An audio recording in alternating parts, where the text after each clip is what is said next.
హే everyone, అందరూ ఎలా ఉన్నారు? Welcome back to my channel Sharon stories. మీరు కనుక నన్ను ఫస్ట్ టైం చూస్తున్నట్లయితే నా పేరు షారోన్ మాదాసు. నేను కెనడాకు వచ్చి 3 years అయిపోతుంది. స్టూడెంట్గా ఇక్కడికి వచ్చాను. అండ్ దెన్ ఇప్పుడైతే నేను వర్క్ పర్మిట్లో ఉన్నాను. Student related blogs, Canada related blogs నా ఛానల్లో చాలా ఉన్నాయి. మీరు అవి కూడా తప్పకుండా చూడండి. మీరు చూస్తున్నట్లయితే లాస్ట్ కపుల్ ఆఫ్ వీడియోస్లో నేను Indian related blogs and also ఇక్కడికి వచ్చిన తర్వాతకి నార్మల్ జనరల్ బ్లాగ్స్ చేస్తున్నా, కానీ ఇన్ఫర్మేషన్ రిలేటెడ్ బ్లాగ్స్ అయితే చాలా తక్కువ చేశాను. అండ్ ఇప్పుడు చూసినట్లయితే అసలు రీసెంట్గా చాలా చేంజెస్ అయినాయి కదా. ఐఆర్సీసీ ఎన్నో న్యూ రూల్స్ అయితే ఇంప్లిమెంట్ చేసింది. సో చాలామంది నాకు ఇన్స్టాగ్రామ్లో, యూట్యూబ్లలో కామెంట్స్ చేస్తున్నారు, ఇన్స్టాగ్రామ్లో డిఎమ్స్ చేస్తున్నారు, ఇదేంటి ప్రాసెస్, అదేంటి, లేకపోతే దీనివల్ల ఏమన్నా ప్రాబ్లం అవుతాయా అని చెప్పి చాలామంది రీచ్ అవుట్ అవుతున్నారు అనమాట. సో నేను ఇన్ని రూల్స్ చూస్తూ వచ్చాను, కానీ దానికి నేను ఇన్ఫర్మేషన్ షేర్ చేయడానికి కొంచెం డేటా కలెక్ట్ చేసుకొని అసలు ఇంపాక్ట్ ఎంతవరకు చూపిస్తుంది అని చెప్పి అంతా చెక్ చేసుకున్నాక ఒక వీడియో చేద్దాము అని చెప్పి ఆగాను. So now this is the right time to do the video. So ఈ వీడియోలో నేను మెయిన్గా 4 టాపిక్స్ని కవర్ చేయాలి అని అనుకున్నా. ఫస్ట్ వచ్చేసి ఎవరైతే స్టూడెంట్స్ అబ్రాడ్కి మూవ్ అవ్వాలి అనుకుంటున్నారో, పర్టికులర్గా కెనడాకి, సో వాళ్ళు కెనడాకి మూవ్ అయ్యే ముందు అసలు రూల్స్ ఎట్లున్నాయి ఏంటి అని వాళ్ళు తెలుసుకోవాల్సిన విషయాలు ఏంటి అని కవర్ చేద్దాం అనుకున్నా. అండ్ దెన్ నెక్స్ట్ వచ్చేసి లైక్ ఇక్కడికి వచ్చిన స్టూడెంట్స్ వాళ్ళ పోస్ట్ గ్రాడ్యుయేషన్ వర్క్ పర్మిట్స్లో and then spousal open work permits గురించి. అండ్ నెక్స్ట్ వచ్చేసి జాబ్ మార్కెట్ ఇన్ కెనడా, రీసెంట్గా వచ్చిన చేంజెస్ వల్ల జాబ్ మార్కెట్ ఎట్లా ఇంపాక్ట్ అయ్యింది అనేది కవర్ చేద్దామని అనుకున్నాను. అండ్ దెన్ నెక్స్ట్ వచ్చేసి పిఆర్ పాత్వేస్ అనమాట. వీడియోలోకి వెళ్ళబోయే ముందు స్టూడెంట్స్ ఎవరైతే కెనడాకి రావాలి అని అనుకుంటున్నారో వాళ్ళకి బాగా యూస్ఫుల్ అయ్యే టూల్ గురించి అయితే డిస్కస్ చేద్దాం అనుకున్నా, which is Gyandhan consultant finder tool. స్టూడెంట్గా ఎవరైతే రావాలి అనుకుంటున్నారో ఇనిషియల్ స్టెప్ వచ్చేసి యూనివర్సిటీ షార్ట్ లిస్టింగ్ కదా. సో అసలు ఏ యూనివర్సిటీ సెలెక్ట్ చేసుకోవాలి, ఏమేమి కోర్స్ అవైలబుల్గా ఉన్నాయి అని చెప్పి చాలా టెన్స్ అయిపోతూ ఉంటారు.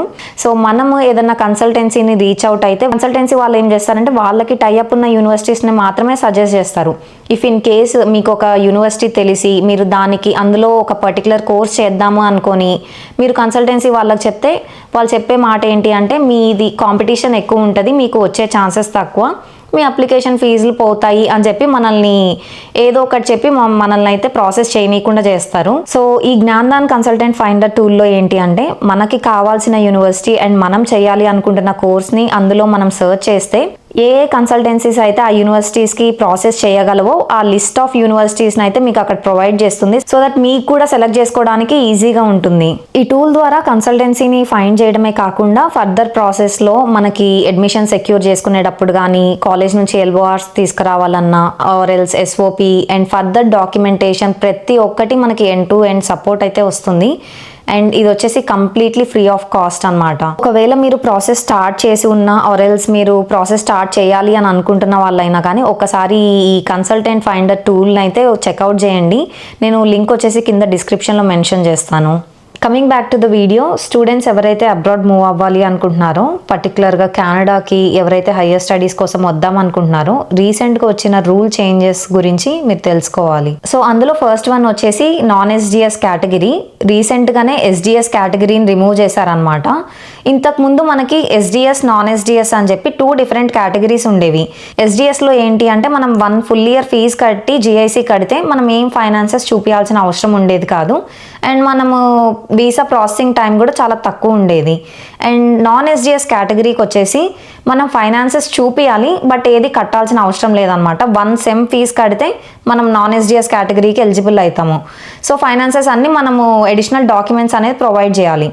సో రీసెంట్గా వచ్చిన రూల్ చేంజ్ ఏంటి అంటే ఎస్డిఎస్ అనేది టోటల్గా రిమూవ్ చేశారు ఇండియాలో. సో ఇప్పుడు అందరూ ఏంటి అంటే నాన్ ఎస్డిఎస్ కేటగిరీలో మాత్రమే వీసాను ఫైల్ చేయాలి. సో అందులో సెకండ్ వన్ వచ్చేసి జిఐసి. ఇంతకుముందు మనకి జిఐసి 10,000 CADs మాత్రమే ఉండేది, బట్ ఇప్పుడు అది వచ్చేసి 20,000 CADస్కి ఇంక్రీజ్ చేశారు. అండ్ ఇంకొక విషయం చెప్పాలంటే జిఐసి ఇంతకుముందు ఎస్డిఎస్ కేటగిరీలో ఎవరైతే వీసా ఫైల్ చేస్తున్నారో వాళ్ళకి మ్యాండేటరీ అని ఉండేది. సో దట్ అందరూ జిఐసి పే చేసేవాళ్ళు అనమాట. నాన్ ఎస్డిఎస్ వాళ్ళు మోస్ట్లీ చేయకపోతుండే. బట్ మన ఇండియాలో ఎస్డిఎస్ కేటగిరీ అనేది రిమూవ్ చేశారు కాబట్టి మనము అందరూ నాన్ ఎస్డిఎస్ కింద వేస్తున్నారు కాబట్టి it's not mandatory to include GIC certificate. But అది ఉంటే బెస్ట్ అని చెప్పి మనకి కన్సల్టెన్సీస్ సజెస్ట్ చేస్తూ ఉంటారు. అండ్ దెన్ థర్డ్ వన్ వచ్చేసి వీసా యాక్సెప్టెన్సీ రేట్ అనమాట. ఇంతకు ముందు మన ఇండియన్ స్టూడెంట్స్కి వీసా యాక్సెప్టెన్సీ రేట్ మంచిగా ఉండేది.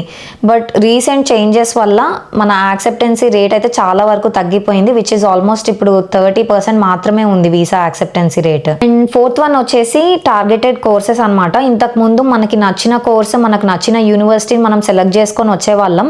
ఇంతకు ముందు ఏ కోర్స్ చేసినా కానీ మనకి వర్క్ పర్మిట్ అనేది 3 years, 2 years స్టడీస్కి 3 years, 1 year స్టడీకి 2 years అని చెప్పి ఇచ్చేవాళ్ళు. బట్ రీసెంట్గా అయిన రూల్ చేంజ్ ఏంటి అంటే ఐఆర్సీసీ మనకి ఒక లిస్ట్ ఆఫ్ కోర్సెస్ని అయితే రిలీజ్ చేసింది. ఆ కోర్సెస్ చేసిన స్టూడెంట్స్కి మాత్రమే full time like post graduation work permit అనేది ఇస్తాము అని చెప్పి. సో మీరు ఎవరైతే రావాలి అని అనుకుంటున్నారో మీరు ఒకసారి ఆ లిస్ట్లో ఉన్న కోర్సెస్ని చూసుకొని దానికి తగ్గట్టుగా మీరు చూస్ చేసుకుంటే మీ స్టడీ పర్మిట్కి కానీ మీ వర్క్ పర్మిట్ కానీ ప్రాసెస్ స్మూత్గా ఉంటుంది. సో ఇప్పుడు మనం డిస్కస్ చేసుకోబోయే చేంజెస్ వల్ల అసలు పాజిటివ్ ఇంపాక్ట్ ఏంటి, నెగిటివ్ ఇంపాక్ట్ ఏంటి అనేది నేను వీడియో ఎండ్లో డిస్కస్ చేస్తాను. సో మన నెక్స్ట్ కేటగిరీ వచ్చేసి post graduation work permits and spousal open work permits. So post graduation work పర్మిట్లో ఏంటి అంటే మనం ఇంతకు ముందు డిస్కస్ చేసుకున్నట్లుగా టార్గెటెడ్ కోర్సెస్ అని చెప్పి రీసెంట్గా ఐఆర్సీసీ కొన్ని లిస్ట్ ఆఫ్ కోర్సెస్ని అయితే రిలీజ్ చేసింది. మీరు ఎవరైనా అవి చూడకపోయి ఉంటే మీరు ఐఆర్సీసీ వెబ్సైట్లోకి వెళ్ళి చూడండి, క్లియర్గా మెన్షన్ చేశారు.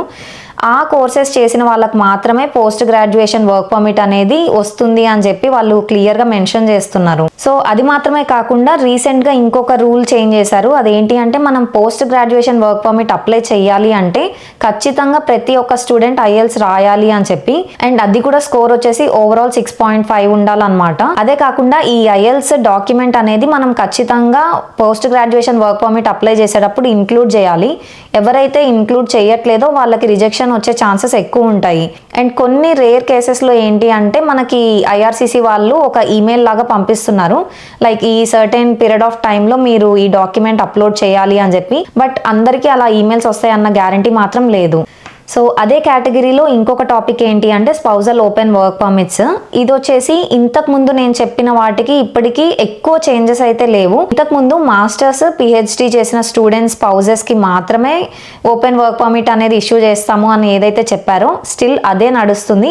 బట్ నేను ఒక ఆర్టికల్లో చదివింది ఏంటి అంటే మాస్టర్స్, పిహెచ్డి స్టూడెంట్స్ స్పౌజెస్ ఎవరైతే ఉన్నారో వాళ్ళలో కూడా కట్ డౌన్ చేయాలి.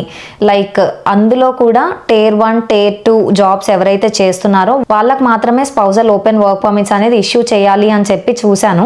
బట్ అది ఎంతవరకు ఇంప్లిమెంట్ చేస్తారో అనేది మనకి ఇంకా ఐడియా లేదు. సో ఓవరాల్ గా ఈ post graduation work permits and spousal open work permits చూసుకున్నట్లయితే బిగ్ చేంజెస్ అంటూ అయితే నాకేం అనిపించలేదు. ఇంతకు ముందున్న వాటికి జస్ట్ ఒక ఐఎల్స్ అనేది యాడ్ అయింది. నెక్స్ట్ మన సెగ్మెంట్ వచ్చేసి job market in Canada. Present కెనడాలో జాబ్ మార్కెట్ అనేది చాలా స్టేబుల్ గానే ఉందని చెప్పొచ్చు.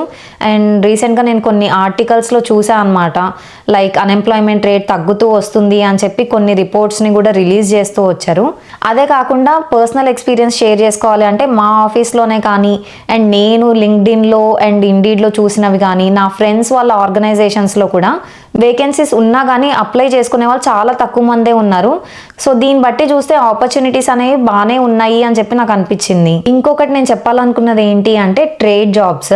ఈ ట్రేడ్ జాబ్స్లో plumbing, electrician, mechanic, welding, carpentry ఇలాంటివన్నీ ఈ ట్రేడ్ జాబ్స్ కిందకు వస్తాయి అన్నమాట. లైక్ స్కిల్డ్ వర్కర్స్ అంటారు వీళ్ళని. ఇవన్నీ వింటున్నప్పుడు మనకి చాలా చిన్న జాబ్స్ అని అనిపించవచ్చు, బట్ కెనడాలో ఇవి వచ్చేసి హైలీ డిమాండింగ్ జాబ్స్ అన్నమాట. పర్ అవర్ వీళ్ళు $50 to $60 కూడా ఎర్న్ చేయొచ్చు అండ్ అంతకంటే ఎక్కువ కూడా చేయొచ్చు.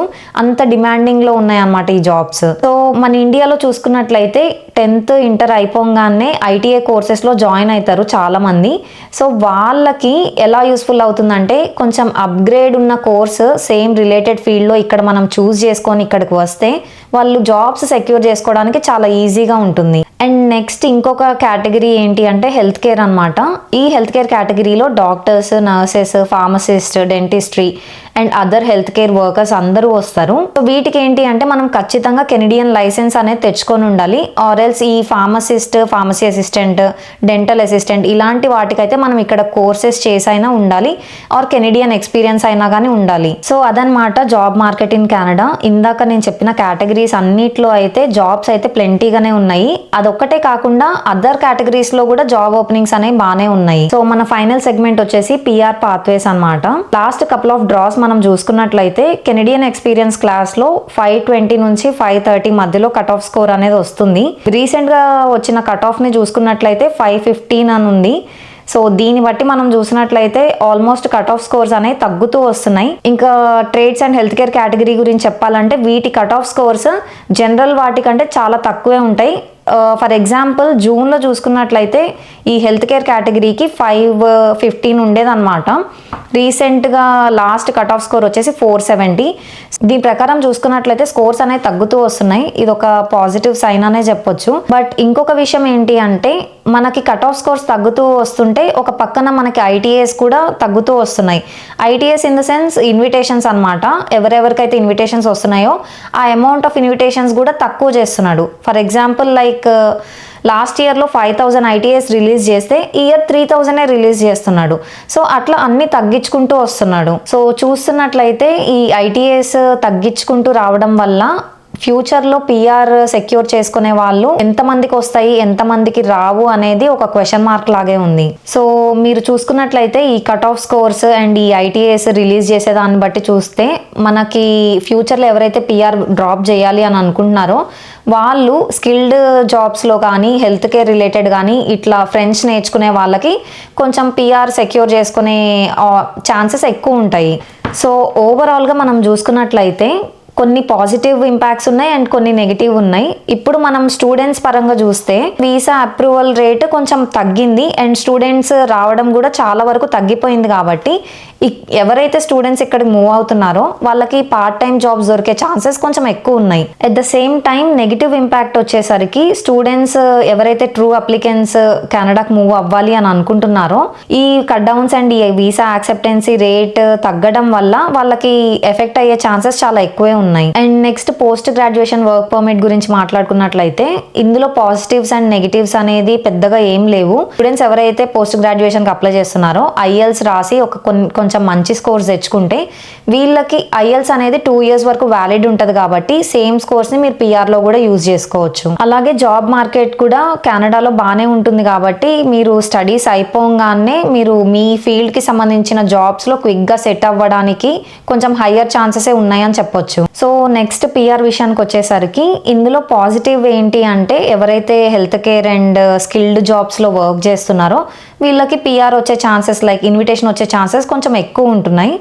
అండ్ ఎవరైతే అదర్ కేటగిరీ జాబ్స్ చేస్తారో మీరైతే కంపల్సరీ మీ స్కోర్ సిఆర్ఎస్ కట్ ఆఫ్కి మ్యాచ్ అవుతేనే పిఆర్ ఇన్విటేషన్ వచ్చే ఛాన్సెస్ ఉంటున్నాయి. సో ఇప్పటి వరకు మనం మాట్లాడుకున్న దాన్ని బట్టి చూస్తే ఎవరైతే కెనడాకి రావాలనుకుంటున్నారో అండ్ ఎవరైతే ఆల్రెడీ ఇక్కడ ఉన్నారో వీళ్ళందరి సిచ్యువేషన్ కొంచెం టఫ్ ఉందనే చెప్పొచ్చు అంటిల్ దే సెక్యూర్ పిఆర్.